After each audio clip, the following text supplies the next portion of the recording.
This is the Fitzy and Whipper with Kate Ritchie podcast. Great event happening this weekend at Sydney Motorsport Park. It's called Beat the Blue. This is your opportunity to beat the cops. This is in your car, obviously.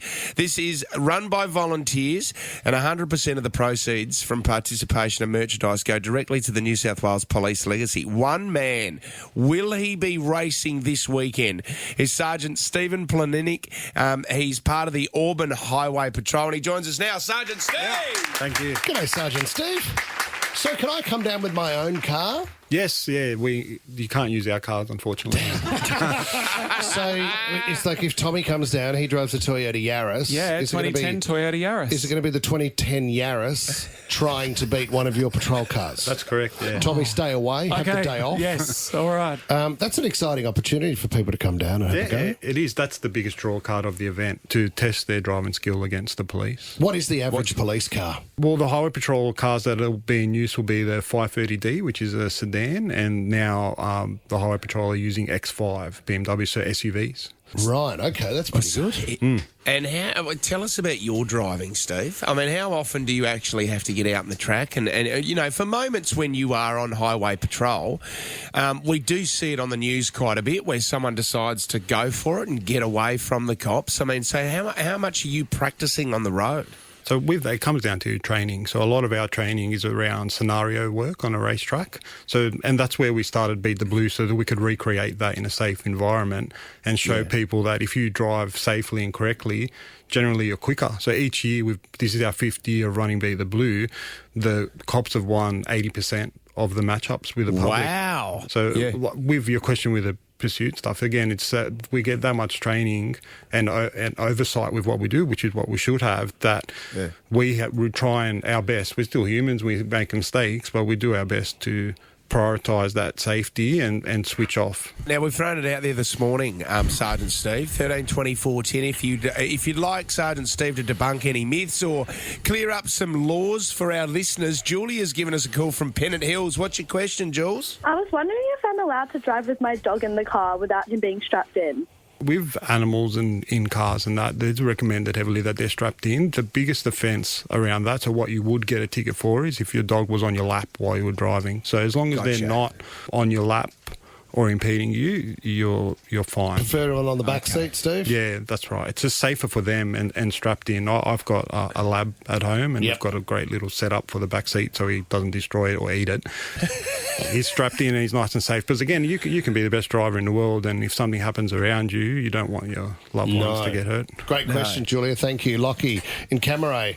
Question for Sergeant Steve. Lockie? Not really a question about the laws, but more just what's the fastest you've ever gone in your police car and also your regular car? Jeez, would that be at the track or on the road? road? It has to be at the track. That's a good disclaimer there.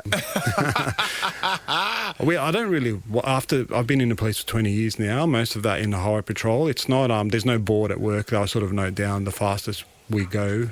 We don't have. There's no limit. And it's all based on the scenario. In my race car at the racetrack, I've gone over 240 kilometres an hour down the main street there at Sydney Motorsport Park. Bang. And that's the place to do it, not on the street, regardless if you're a police officer or not. Steve, 240 clicks, bang.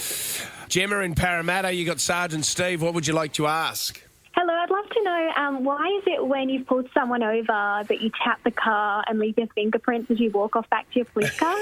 Have you heard this, Steve? Yeah, it's we don't really tell people why we do it because of the reason why we do it. And it's about, like you rightfully said, your fingerprints on the car. So I'll let you use your imagination as to why we'd leave bits of ourselves on someone's car, because if something doesn't go well and that person drives off, you've left a marker on that car that they can't refute. So that's deliberate? Yeah, it's very much deliberate. So it's a couple of things. It's making sure the boot's secured so that no one jumps out of it, and leaving a marker on the car. Yeah, there's quite a few things like that, Steve. Yeah, we do. Like I said, the training that we get, it's pretty extensive, and it's all towards our people getting home safely. There's so much technique too, because we were lucky enough to go and see the training centre and the pistol range at the headquarters here in New South Wales, and even getting the gun from the holster has a technique. Yeah, definitely. And it's all that training is about muscle memory, because when you're in a high stress environment, your cognitive process, it has to be automated. Yep. So we just so much repetition in training, and that's what keeps you safe.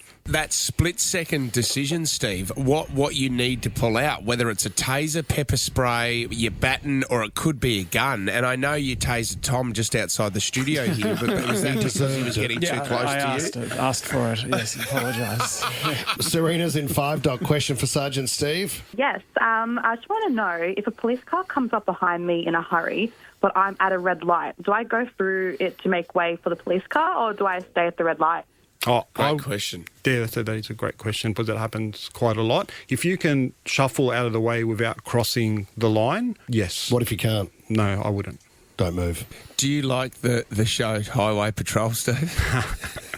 I haven't really watched it, to be honest. I do see clips of it on social media and the like and have a smile, but I know that it's quite popular, like the RBT show and the Force and the like. It does really show people some of the things we deal with on day in, day out basis. So. I mean, Sergeant Steve in the Auburn area got one more call here from Salim Mahaja. Oh, Salim, no. you there? He's out of prison now. He's getting married again this weekend, Steve. Can you, well, just I'm block off duty a on couple of Saturday, actually, so it's all right. Were you around for that wedding, Steve? No, I wasn't. I was working somewhere else. Oh, thank God. Yeah. If you want to get involved, go to beattheblue.org and you can bring the kids. There's a kids zone, there's a large car display, police displays, and get involved. You can go onto the website and find out a little bit more there. They are raising money for the New South Wales Police Legacy. You do an amazing job, Steve, and we really appreciate your time, buddy. Thank you. I appreciate having the opportunity to come in and have a chat. Thanks, Steve. Fits in Whipper with Kate Ritchie is a Nova podcast. For more great shows like this, download the Nova Player via the App Store or Google Play. The Nova Player.